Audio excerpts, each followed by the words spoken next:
10 tahun setelah tahun gajah, lahirlah seorang anak laki-laki dari suku Quraisy. Anak ini tumbuh di tengah keluarga yang cukup terhormat. Ibunya bernama Ashifa binti Auf dan ayahnya bernama Auf bin Abdu Auf. Sebelum memeluk Islam, nama asli anak ini adalah Abdul Amr bin Auf, nama yang cukup umum di zamannya.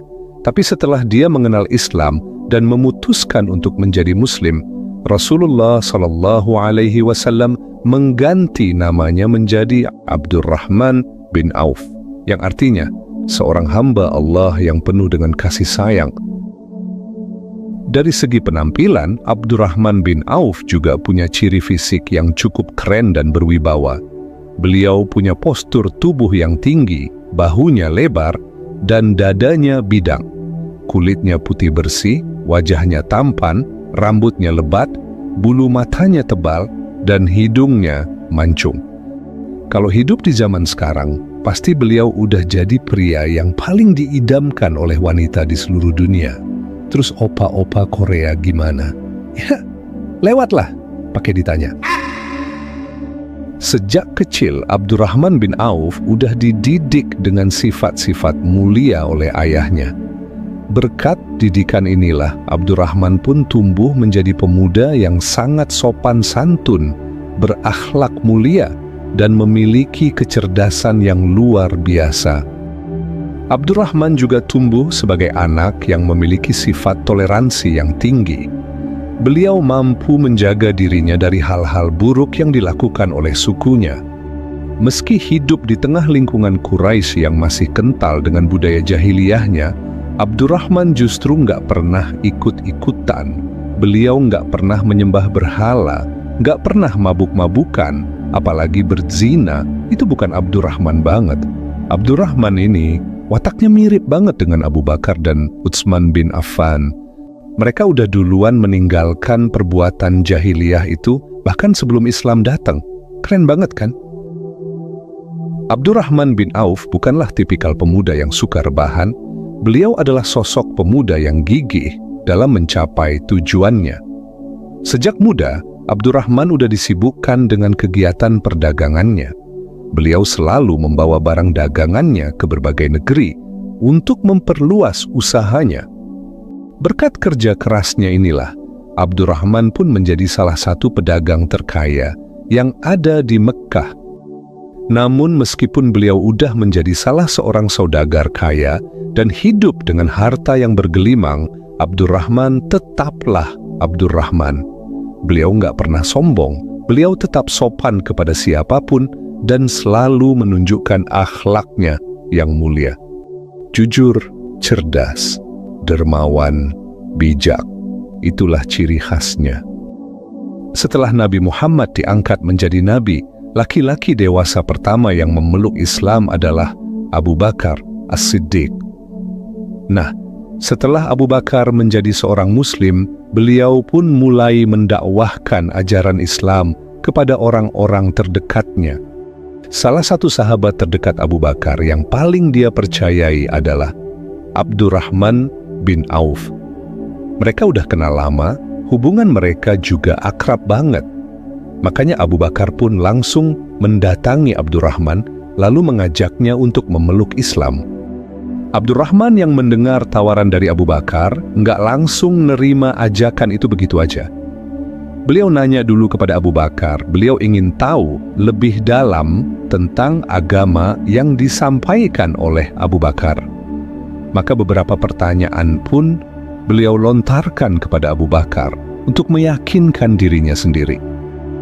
Setelah mendengar jawaban Abu Bakar, Abdurrahman pun langsung merasa yakin. Gak butuh waktu lama, beliau pun langsung mengajak Abu Bakar untuk pergi ke tempat Nabi Muhammad.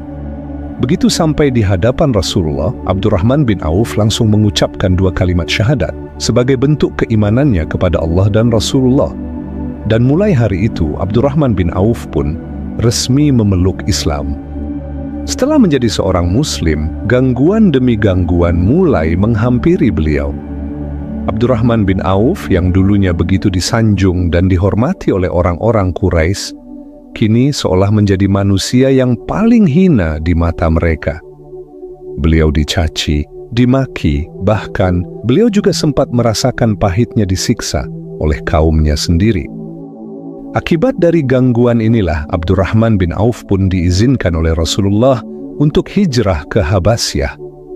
Setelah kembali dari Habasyah, Abdurrahman bin Auf dan beberapa sahabat lainnya diperintahkan oleh Rasulullah untuk hijrah ke Madinah. Nah, saat Abdurrahman bin Auf hijrah ke Madinah, seluruh harta kekayaan beliau yang ada di Mekah, beliau tinggalkan. Dan semua harta yang beliau tinggalkan itu diambil, dirampas, dan direbut oleh orang-orang kafir Quraisy yang ada di Mekah. Akhirnya, Abdurrahman bin Auf pun pergi ke Madinah hanya membawa sehelai baju yang ada di tubuhnya. Bayangin sahabat seiman, sebelum mengenal Islam, beliau adalah salah satu saudagar kaya yang ada di Mekah. Namun setelah mengenal Islam dan memutuskan untuk memeluknya, harta yang beliau miliki hilang dalam seketika. Namun semua itu tidak membuat Abdurrahman bin Auf goyah. Beliau yakin bahwa Allah Subhanahu wa Ta'ala pasti akan mengembalikan seluruh harta yang beliau miliki. Dan ternyata apa yang diyakini oleh Abdurrahman bin Auf pun langsung dijawab oleh Allah Subhanahu wa Ta'ala. Saat beliau sudah berada di Madinah, Rasulullah SAW mempersaudarakan beliau dengan seorang sahabat yang bernama Sa'ad bin Rabi'. Sa'ad ini adalah seorang saudagar kaya yang berasal dari kaum Ansar. Setelah Rasulullah mempersaudarakan Sa'ad dan Abdurrahman bin Auf, Sa'ad pun langsung menunjukkan loyalitasnya kepada saudara barunya itu. Sa'ad bin Rabi' berkata, "Wahai saudaraku, aku adalah orang Madinah yang memiliki banyak harta. Karena itu, ambillah untukmu separuh dari hartaku ini. Aku juga memiliki 2 orang istri, maka perhatikanlah mana yang menarik bagimu, supaya aku ceraikan dan kamu menikahinya." Lihatlah sahabat seiman, betapa luar biasanya Sa'ad bin Rabi'. Beliau rela menyerahkan setengah hartanya, bahkan sampai rela menceraikan salah satu istrinya, asalkan Abdurrahman bin Auf bisa kembali hidup sejahtera. Tapi yang lebih kerennya lagi adalah jawabannya Abdurrahman bin Auf. Abdurrahman berkata, "Wahai saudaraku, semoga Allah memberkahi seluruh hartamu, keluargamu, dan juga rumahmu. Sebaiknya tunjukkan saja kepadaku di mana jalan menuju pasar." Jawaban ini benar-benar menunjukkan betapa elegannya seorang Abdurrahman bin Auf. Padahal waktu itu beliau udah nggak punya apa-apa. Tapi sekali lagi, Abdurrahman tetaplah Abdurrahman. Beliau lebih memilih untuk memulai usahanya dari nol daripada menerima tawaran dari Sa'ad bin Rabi'. Dan dari sinilah kisah Abdurrahman bin Auf sebagai pedagang tersukses di Madinah dimulai. Setelah mendengar permintaan Abdurrahman bin Auf, mereka pun langsung gerak berjalan menuju pasar Madinah. Begitu sampai di pasar, Abdurrahman melihat ada pedagang yang lagi jualan cangkul. Maka beliau pun langsung mendatangi pedagang itu, lalu berkata, "Wahai Abu Fulan, boleh nggak aku beli beberapa cangkulmu, tapi bayarnya besok setelah cangkul ini terjual?" Mendengar perkataan Abdurrahman, pedagang itu pun menjawab, "Oh, boleh saudaraku, silakan." Setelah diizinkan oleh si pedagang, Abdurrahman langsung mengambil cangkul-cangkul itu, lalu beliau bawa keliling pasar dan mulai menjualnya. Nah, sambil keliling pasar, Abdurrahman terus melihat lapak yang bisa beliau sewa, agar bisa beliau jadikan tempat untuk menjual barang dagangannya. Begitu ketemu satu lapak yang strategis, Abdurrahman langsung menjumpai pemiliknya, lalu bertanya tentang harga sewa lapak tersebut. Ternyata harga sewa tempat di pasar Madinah itu mahal banget. Dari sinilah Abdurrahman tahu kenapa sebagian pedagang yang ada di Madinah nggak punya tempat jualan.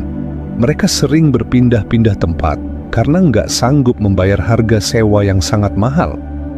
Maka Abdurrahman pun mengurungkan niatnya dan nggak jadi menyewa lapak tersebut. Beliau terus mengelilingi pasar Madinah sambil mencari tempat yang layak.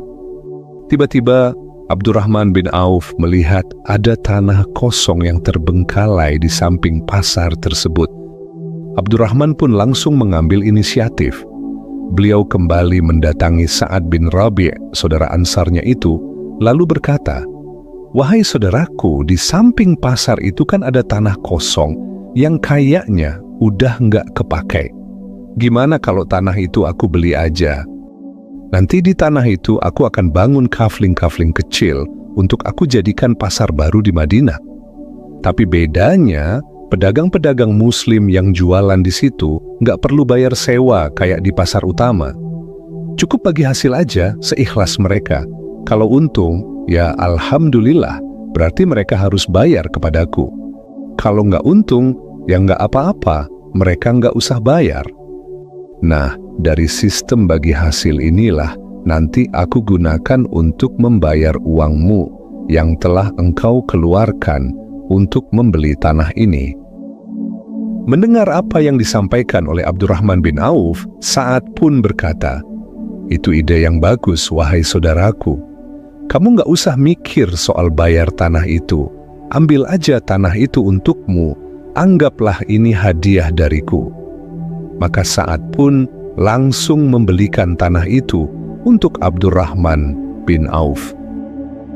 Setelah urusan tanah beres, Abdurrahman bin Auf pun mulai membangun kafling-kafling kecil untuk dijadikan pasar baru. Dan gak butuh waktu lama, kabar tentang pasar baru ini pun langsung tersebar di kota Madinah. Para pedagang yang selama ini gak sanggup sewa lapak di pasar utama, langsung pindah ke pasar baru milik Abdurrahman bin Auf.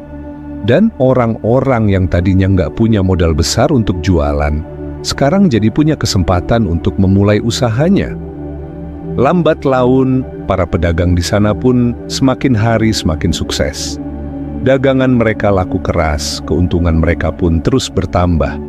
Nah, karena pedagang yang jualan di tempat Abdurrahman bin Auf semakin sukses, tentu beliau juga pasti merasakan hasilnya. Omset dagangan Abdurrahman pun semakin hari semakin meningkat. Dan mulai hari itu, Abdurrahman bin Auf kembali dikenal sebagai pedagang tersukses yang ada di Madinah. Yang jadi pertanyaannya sekarang, strategi dagang macam apa sih yang dipakai oleh Abdurrahman bin Auf sampai bisa membuatnya kembali bangkit dan kembali menjadi salah satu pedagang terkaya di Madinah? Penasaran?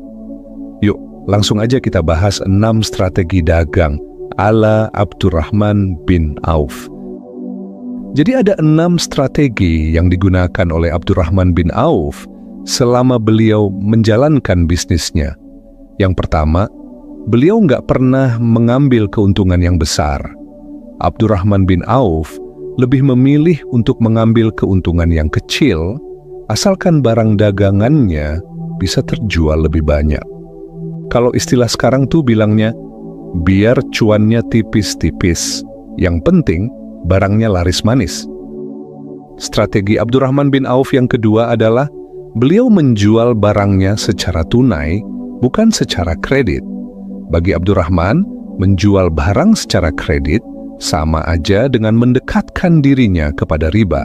Selain itu, dengan menjual barang secara tunai, perputaran uang pun menjadi lebih cepat.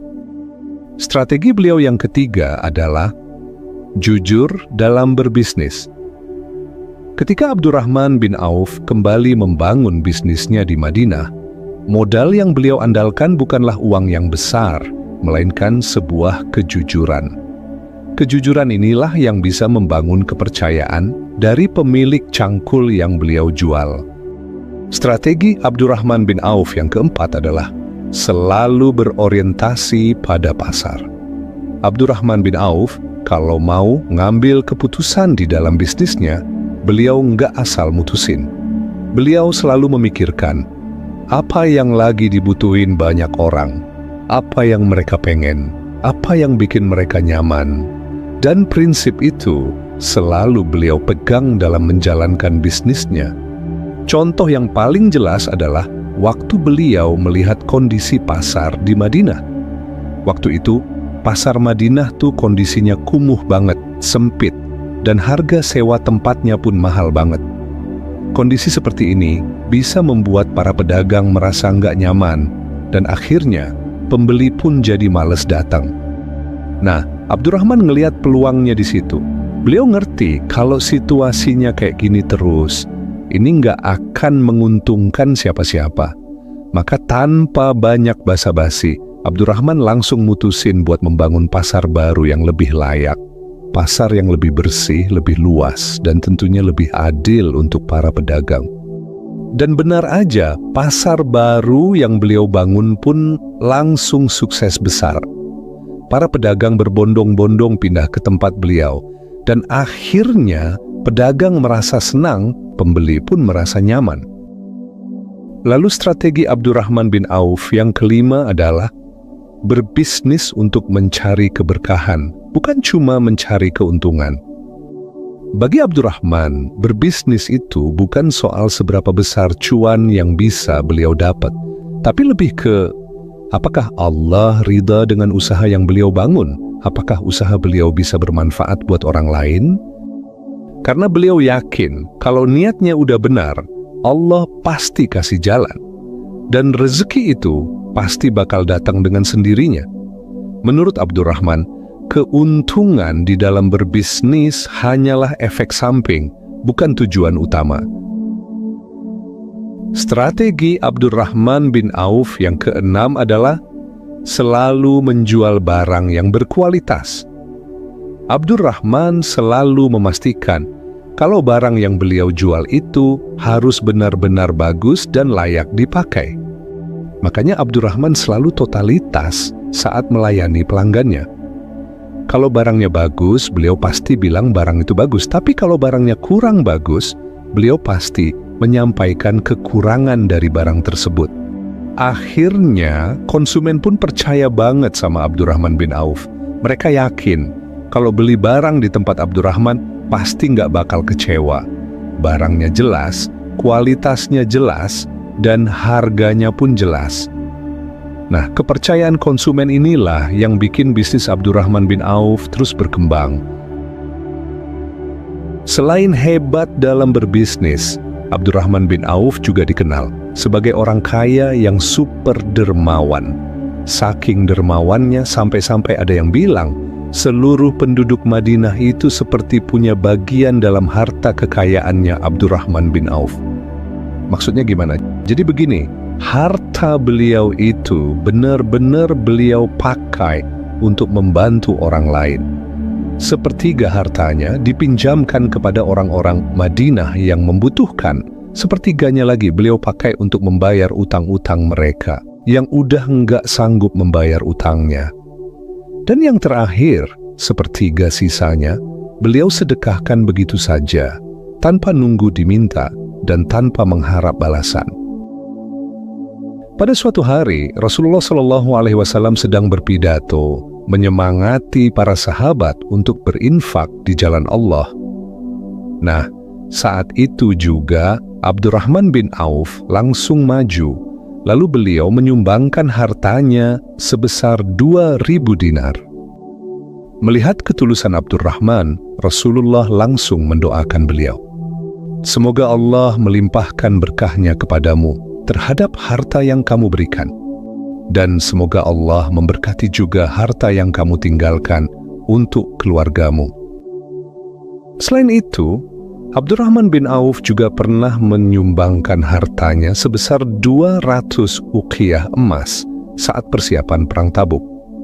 200 uqiyah emas, kalau dikonversikan ke rupiah sekarang, jumlahnya bisa mencapai 10 miliar lebih. Melihat sumbangan Abdurrahman yang sangat besar, Umar bin Khattab sampai berbisik kepada Rasulullah, "Wahai Rasulullah, sepertinya Abdurrahman telah berdosa kepada keluarganya. Nampaknya dia enggak menyisakan uang belanja sedikit pun untuk keluarganya." Mendengar itu, Rasulullah pun langsung nanya kepada Abdurrahman, "Wahai Abdurrahman, apakah kamu meninggalkan uang belanja untuk istrimu?" Dengan tenang, Abdurrahman menjawab, "Ya Rasulullah, justru yang saya tinggalkan lebih banyak daripada yang telah saya sumbangkan." Rasulullah kembali bertanya, "Berapa jumlah yang engkau tinggalkan untuk mereka?" Maka Abdurrahman pun menjawab, "Sebanyak rezeki, kebaikan, dan pahala yang sudah Allah janjikan."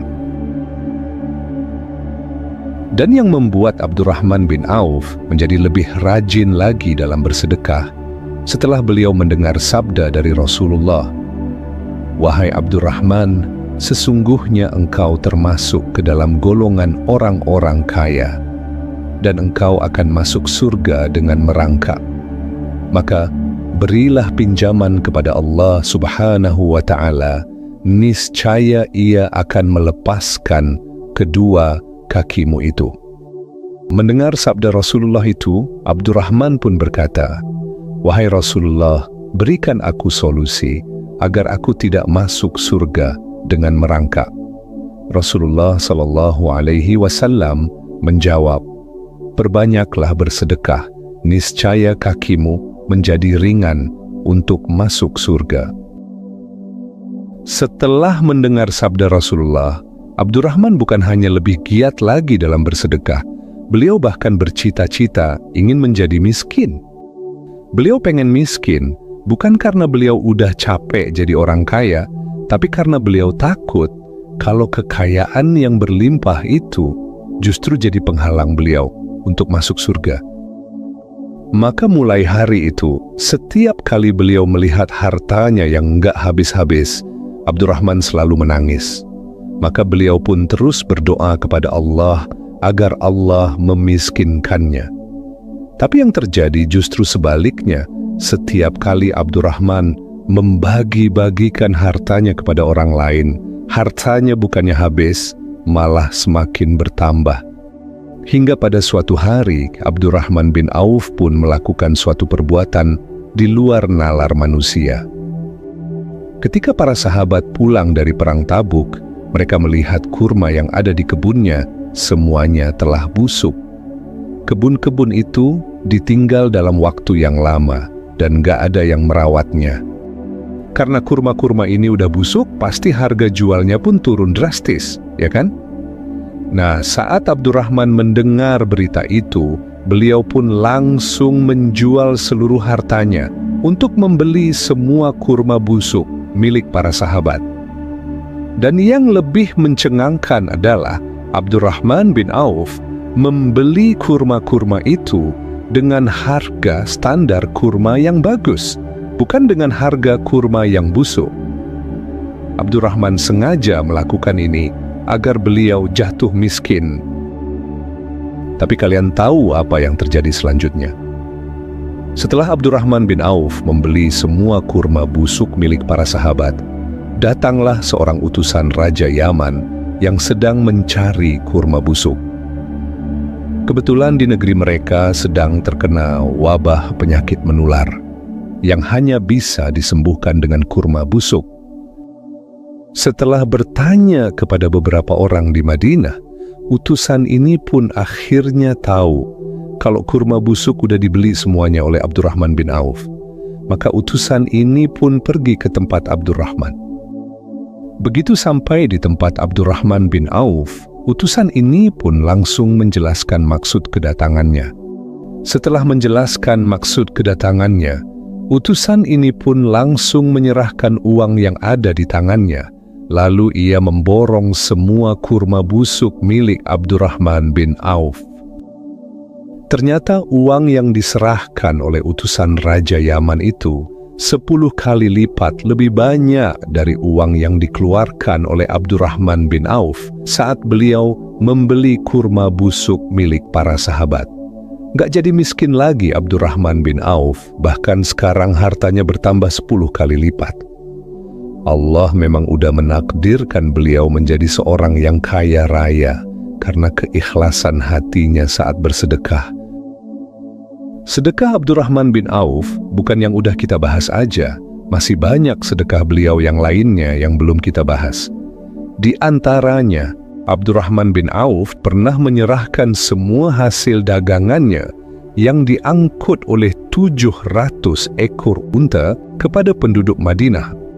Dan yang lainnya adalah saat beliau membeli tanah dengan harga 40.000 dinar, lalu beliau berikan kepada para istri Rasulullah setelah Rasulullah wafat. Nggak hanya itu, beliau juga menjaga para istri Rasulullah agar bisa hidup dengan sejahtera. Abdurrahman bin Auf juga menjaga keselamatan keluarga besar Rasulullah dan memenuhi segala kebutuhan mereka. Sekarang kita masuk ke dalam kisah wafatnya Abdurrahman bin Auf. Abdurrahman bin Auf wafat pada tahun 32 Hijriah. Sebelum wafat, Abdurrahman bin Auf mewasiatkan 500.000 dinar untuk digunakan dalam perjuangan di jalan Allah. Beliau juga mewasiatkan setiap sahabat yang ikut perang Badar dan masih hidup, masing-masing mendapatkan 400 dinar. 500.000 dinar kalau dirupiahkan jumlahnya bisa mencapai 3 triliun lebih. Belum lagi ditambah dengan 400 dinar untuk masing-masing sahabat yang ikut perang Badar. Nggak bisa berkata-kata lagi sahabat seiman, merinding saya. Yuk, kita lanjut. Di detik-detik wafatnya, Abdurrahman bin Auf sempat bersedih. Dalam kesedihannya beliau berkata, "Sungguh aku takut jika aku tidak bisa bertemu dengan sahabat-sahabatku karena banyaknya harta yang aku miliki." Tapi nggak lama setelah itu beliau langsung tersenyum. Kedua telinganya seolah mendengar sesuatu yang sangat indah. Mungkin saat itu beliau sedang mendengarkan kebenaran dari sabda Rasulullah, di mana Rasulullah pernah berkata, Abdurrahman bin Auf di surga. Ya, beliau adalah salah satu dari 10 sahabat yang dijamin masuk surga. Wallahu a'lam bissawab. Wassalamualaikum warahmatullahi wabarakatuh.